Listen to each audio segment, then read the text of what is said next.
Hi everyone, good morning. तो friends, कैसे हो आप सब? आई होप आप सब बहुत अच्छे होंगे। तो फिर से एक बार आप सभी का स्वागत है मेरे चैनल लाइफ ऑफ नीरा में। तो ये मॉर्निंग का समय है और किचन के काम खत्म करने के बाद मैं सबसे पहले आ गई हूँ बच्चों के रूम में, क्योंकि इस रूम की हालत ना सही बोलूँ बहुत ज़्यादा ख़राब रहती है। तो अभी आप देख सकते हो क्या हालत हो रखी है। तो मुझे इस रूम की बेडशीट चेंज करनी है, कर्टन मैंने जस्ट अभी चेंज किए हैं। और ये जो आप पिंक वाले कर्टन देख रहे हैं ना, ये एक्चुअली 10-12 साल पुराने हैं। तो अच्छे से रखो ना तो कितनी भी पुरानी चीज़ें ना नहीं लगती है। हाँ, और ये प्रिंटेड कर्टन जो आप देख रहे हो ये एक्चुअली ज़्यादा पुरानी है नहीं। ये मैंने 3-4 मंथ पहले ही जस्ट अमेजोन से मंगाया था। ये कॉटन के कर्टन है, तो मैंने 2 ही मंगाए थे, तो इसलिए मैंने इस टाइप से कुछ पेयरअप किया है ताकि देखने में सुंदर लगे। ओके, तो जी चलिए बेडशीट फटाफट बिछा लेते हैं। तो ये वाली बेडशीट मैं इस रूम में दे रही हूँ। एक्चुअली क्या है ना, रूम का साइज़ मेरे बेडरूम से थोड़ा छोटा है, मतलब 10x12 की ये रूम है। तो इस साइज़ की जो रूम होती है ना, जब फर्नीचर आप सेट कर लोगे ना तो थोड़ी छोटी ही लगती है। तो उसको आपको उसी तरीके से ऑर्गेनाइज करके रखना पड़ता है, नहीं तो और ज़्यादा छोटा और ज़्यादा मतलब बहुत ज़्यादा मेसी इस टाइप से इसका लुक आता है। और बच्चे जो करके रखते हैं ना, हालत में बता नहीं सकती हूँ। तो इसलिए इस रूम को थोड़ा सा मैं अभी और अच्छे से ऑर्गेनाइज कर रही हूँ ताकि देखने में आपको और सुकून लगे। तो चलिए बेडशीट मैंने बिछा ली। और बेडशीट का भी बड़ा पंगा होता है मेरे घर में। एक्चुअली मेरे घर में 3 तरह की बेड है, तीनों के साइज़ बिल्कुल अलग है। ये वाली जो आप बेड देख रहे हो इसकी साइज़ है 5.5x6। मेरे बेडरूम में जो आप बेड देखते हो उसकी साइज़ है 6x6। और गेस्ट रूम में जो बेड है वो तो बिल्कुल ही छोटी है। तो 3 तरह की बेडशीट मुझे लेके रखनी पड़ती है, सब बेड की अलग अलग। ऐसा नहीं है कि एक तरह की मतलब एक साइज़ की बेडशीट आप ले लो और सब रूम में बिछा लो। वैसे रहने से ईजी होता है कि किसी भी रूम की बेडशीट कभी भी आप किसी और में बिछा सकते हो। लेकिन मेरे यहाँ बिल्कुल अपोजिट है। खासकर बच्चों वाले रूम में कुछ ज़्यादा ही प्रॉब्लम आती है, क्योंकि इसका लेंथ पूरा 6.5 है। तो इसमें प्रॉपर अच्छी खासी बेडशीट चाहिए जो बिछाने के बाद भी एक एक हाथ निकल जाए, गद्दे में डालने के बाद भी एक एक हाथ चारों तरफ से निकले, वो वाली बेडशीट इस रूम में चाहिए। और वैसी वाली बेडशीट अच्छी भी लगती है। खासकर कॉटन के बेडशीट धोने के बाद थोड़े से तो श्रिंक होते ही हैं, लेकिन कंफर्टेबल भी कॉटन की बेडशीट ही होते हैं। और साइज़ में थोड़ी सी बड़ी हो तो चलेगा, कोई बात नहीं, क्योंकि धोने के बाद थोड़े बहुत श्रिंक भी हो रहे हैं तो साइज़ फिर भी उसकी अच्छी खासी रहेगी। और बिग बाज़ार जब था ना तो उसकी बेडशीट मुझे काफ़ी पसंद आती थी। मैंने 2-3 बेडशीट वहाँ से ली थी, बहुत अच्छी निकली थी। जब भी मैं धोती थी उसके बाद वापस वो नई सी मतलब नई सी ही लगती थी, कभी भी पुरानी नहीं लगी या फेडेड नहीं हुई, कोई भी प्रॉब्लम नहीं आया। तो वहाँ की बेडशीट मुझे बड़ी अच्छी लगती थी। बट कोई नहीं, अब तो बिग बाज़ार की जगह स्मार्ट बाज़ार आ गया है। और स्मार्ट बाज़ार में अब वैसे मतलब यहाँ रांची में मुझे तो वैसे नहीं नज़र आती हैं पहले की जैसे। बिग बाज़ार में जैसे पहले बड़ा मज़ा आता था जाने में, अभी बिल्कुल वैसी रौनक नहीं है और ना ही वैसे सामान है। तो चलिए बेडशीट मैंने सेट कर दिया था, साथ ही साथ कुशन कवर में मैंने चेंज कर दिया। बस बेडशीट चेंज करने के बाद ही थोड़ी सी रूम में रौनक आ गई थी, थोड़ा रूम अच्छा फ्रेश लगने लगा था। तो थोड़ा बहुत चेंज ना घर में करते रहना चाहिए, कभी इस रूम कभी उस रूम, तभी आपको जाके थोड़ा अच्छा फील लगेगा, फ्रेश लगेगा। तो चलिए सब चीज़ मैंने अरेंज कर दिया था। तो उसके बाद थी थोड़ी सी क्लीनिंग करने की। एक्चुअली जब मैंने कर्टन चेंज किया था उसी समय मैंने थोड़ी बहुत क्लीनिंग भी कर दी थी। बट अभी जब मैंने थोड़ा सा सब कुछ इधर उधर सेट कर लिया है तो उसके बाद भी थोड़ी बहुत क्लीनिंग कर देती हूँ, थोड़ा बहुत पोंछ लेती हूँ, तो फिर ज़्यादा साफ लगेगा। इस वाले रूम में सब परफेक्ट है, बस एक ही चीज़ की मुझे कमी हमेशा लगती है, वो है वार्डरोब की। और पता नहीं वो कब बनेगा, क्योंकि वार्डरोब में आपको पता है अच्छा खासा बजट जाता है। और जब आप कोई भी चीज़ अगर बनाओगे तो अच्छी ही बनाओगे, ऐसा तो नहीं है कि जैसे तैसे बना लिए। तो बस उस चीज़ की कमी मुझे बहुत खलती है कि वार्डरोब मेरा कब बनेगा। आई होप जल्दी वो दिन भी आए कि वार्डरोब भी मेरा इस रूम में बन जाए, ताकि जो थोड़ा बहुत लगता है कमी वो भी पूरा हो जाए। तो चलिए मैंने पूरा अच्छे से फर्नीचर पोंछ लिया था, जो थोड़ी बहुत मुझे क्लीनिंग डस्टिंग करनी थी। उसके बाद मैं ये दिवाली वाली लाइट लेके आ गई थी, जो है वाइट ही बोलूँगी, वार्म कलर की नहीं है, वाइट ही कलर की लाइट है। तो वो मुझे यहाँ लगानी थी। एक्चुअली ना मुझे जो बेड में लाइटें लगी नहीं रहती वो स्ट्रिप लाइट रहती है, बट मैं यहाँ ये दूसरी वाली लाइट दे रही हूँ। तो बेड के नीचे से हल्की हल्की रोशनी आती है, बड़ा मज़ा आता है उसे देख के। तो मेरा काफ़ी मन था, कब से मन था एक्चुअली, जब ये बेड बना था उसी समय से काफ़ी मन था कि ये जो बीच में वाइट पट्टियाँ आप देख रहे हो वो उस टाइप से बनाई ही गई हैं कि वहाँ स्ट्रिप लाइट आप ऐड कर सको। बट वो हुआ नहीं था किन्हीं कारण से। बट मुझे काफ़ी मन था कि मैं यहाँ लाइट ऐड करूँ ताकि हल्की हल्की रोशनी बेड के नीचे से निकले, काफ़ी मज़ा आता है देखने में। बट नहीं हो पा रहा था, तो ये वाली लाइट मेरे पास थी। और अभी जब मैंने रूम को थोड़ा सा चेंज किया है, मतलब थोड़ा सा नया लुक दिया है, तो साथ ही साथ क्यों ना लाइट भी लगा दी जाए, मतलब ये वाली ख्वाहिश भी पूरी कर ली जाए। तो दिमाग ऐसे ही चलते रहता है मेरा, कहीं अगर कुछ मैंने चेंज किया तो थोड़ा बहुत वहाँ और ऐड कर दूँ ताकि वो और ज़्यादा सुंदर लगने लगे। बट रियल में काफ़ी अच्छा लग रहा है। तो चलिए लाइट मैंने लगा लिया, अब देखते हैं ऑन करके कैसा लग रहा।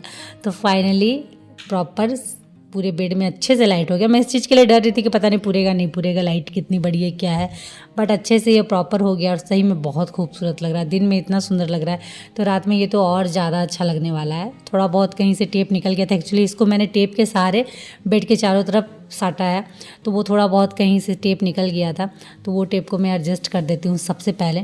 तो चलिए सब चीज़ ठीक अच्छे से हो गया, मतलब बहुत मज़ा आ रहा है मुझे देख के।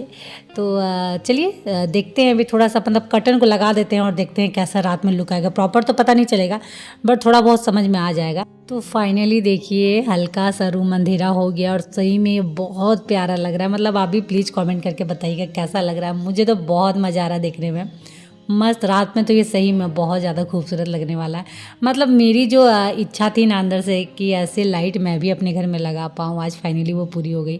तो बच्चों का बेडरूम सेट कर दिया और बहुत प्यारा लग रहा है। तो चलिए अब चलते हैं बाहर सेट करने, क्योंकि पूरा घर बाकी है अभी सेट करना। सब इधर उधर सामान बिखरे पड़े हैं। और ये देखिए ये पानी मैंने सुबह प्रीत को दिया था क्योंकि उसके गले में दर्द था कि गार्गल कर लो, बट उसने वो भी नहीं किया, हड़बड़ी में स्कूल निकल गया है। और क्यों नहीं किया, क्योंकि इसमें मैंने हल्दी डाला था। नमक वाले पानी सिर्फ दो तो बच्चे कर लेंगे, लेकिन जहाँ आप उसमें थोड़ी बहुत हल्दी ऐड करो तो उनका फिर तमाशा स्टार्ट हो जाता है कि उल्टी लग रहा है, ऐसा लग रहा है, वैसा लग रहा। तो उस वजह से उसने पूरे पानी, मतलब वो जैसा का तैसा ही पड़ा हुआ था, उसने गार्गल किया ही नहीं और निकल गया है स्कूल।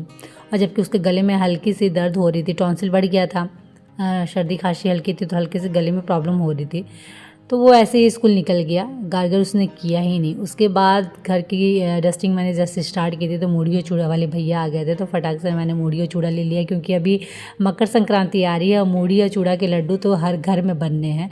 तो वही मैं लेके आ गई थी। उसके बाद फिर मैंने पूरे घर में एक चक्कर मारा और उसके बाद जहाँ जहाँ मुझे डस्टिंग करनी रहती है, मतलब आप बोलो तो हर एक फर्नीचर को मैं पर डे एक बार ज़रूर मेरा पोंछना है। एक बार मॉपिंग करने से पहले अच्छे से एक बार पोंछ देती हूँ पूरे घर में, ताकि जो भी फर्नीचर है मेरा हमेशा ऐसे ही चमकते रहे।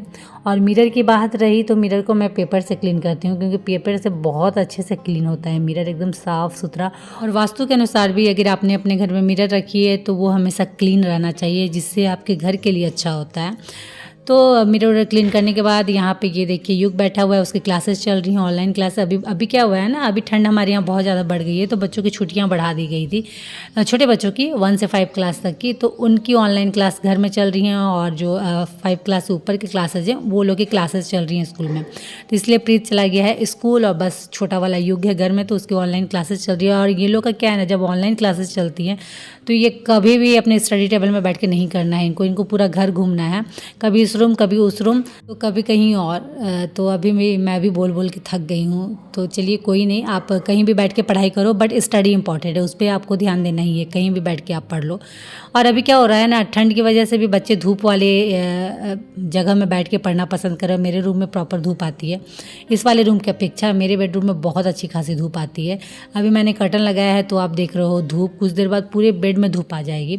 तो वही यहाँ बैठ के ऑनलाइन क्लासेस कर रहा है, तो झाड़ू मैंने लगा लिया था। उसके बाद थी बारी लास्ट में बस मॉपिंग करने की, तो वो मैं कर रही थी। तो काफ़ी इस रूम में मुझे धीरे धीरे काम करना पड़ रहा है, क्योंकि उसकी ऑनलाइन क्लासेस चल रही है, कैमरा ऑन है, तो कहीं मैं कैमरा में दिख ना जाऊँ करके मुझे काफ़ी धीरे धीरे चुपके चुपके इस रूम में काम करना पड़ रहा है।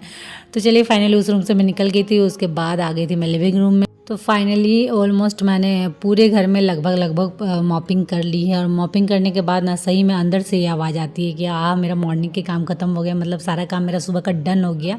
अब थोड़ा सा जाके मैं रिलैक्स कर सकती हूँ, क्योंकि ये झाड़ू पोछा ना सबसे बड़ा काम है, जिसमें सबसे ज़्यादा टाइम भी जाता है और सबसे ज़्यादा हेडेक भी लगता है, सबसे ज़्यादा बोरिंग भी लगता है, बट करना तो है। तो चलिए फाइनली सब कुछ हो चुका था, बस सीढ़ी वाला एरिया बाकी था, तो वो भी मैंने साथ ही साथ पोंछ लिया, क्योंकि पूरे घर के बाद मैं सीढ़ी वाला एरिया ज़रूर पोंछती हूँ, क्योंकि घर तो भले आपका चमकता रहेगा लेकिन बाहर भी गंदा नहीं रहना चाहिए। ओके, तो सुबह की साफ़ सफाई ख़त्म हो गई, घर के अंदर तो हुई ही, साथ ही साथ मैंने बाहर भी पूरे अच्छे से साफ़ सुथरा कर लिया था। उसके बाद मैं नहा के आ गई थी अपनी स्किन केयर रूटीन के लिए, कि जो कि बहुत ज़रूरी होती है। टाइम इसके लिए भी आपको निकालना ही निकालना है, खासकर ठंड के दिनों में तो बहुत ज़्यादा ज़रूरी हो जाती है, क्योंकि ठंड के दिनों में पता है आपको हाथ पैर की हालत क्या हो रखी रहती है, एकदम रूखी बेजान सी, और खासकर राइट हैंड। जबकि स्पेशली हाथों में मॉइस्चराइज़र में 3-4 टाइम लगा ही लेती हूँ, क्योंकि पानी वाले काम हाथ से ज़्यादा होते हैं। और खासकर राइट हैंड की हालत तो कुछ ज़्यादा ही ख़राब हो रखी है, काफ़ी रुकी है, काफ़ी बेजान सी लग रही है। इसके चक्कर में मैं 3-4 बार मॉइस्चराइज़र लगाती हूँ कि हाथ मेरा ठीक से रहे। बट इतने ज़्यादा काम हो जाते हैं किचन में जाने के बाद, आपको ऑलमोस्ट पानी वाले ही काम करने हैं, किसी भी चीज़ में पानी आपको छूना ही है। उसकी वजह से बहुत ज़्यादा रूखा और बेजान लग रहा है, तो उस वजह से थोड़ा बहुत आपको अपने लिए टाइम निकाल के थोड़ा सा तो स्किन केयर पे ध्यान देना ही पड़ेगा, ताकि आपकी स्किन एकदम अच्छी सॉफ्ट रहे। तो ठंड के दिनों में सभी की लगभग ऐसी ही हालत हो रखी रहती होगी, काम भी ऐसे ही चलता होगा, सब चीज़ मैनेज भी ऐसे ही करना पड़ता होगा। तो चलिए इसी के साथ इस ब्लॉग को भी मैं करती हूँ यहीं एंड, और उम्मीद करती हूँ कि आज का ब्लॉग आप लोगों को अच्छा लगा हो। तो अच्छा लगा हो फ्रेंड तो फटाफट लाइक करिए, शेयर करिए और मेरे चैनल को सब्सक्राइब जरूर कर लीजिए। तो चलिए आज के लिए इतना ही, मिलते हैं नेक्स्ट ब्लॉग में, तब तक के लिए बाय और आप सब अपना ख्याल रखिएगा।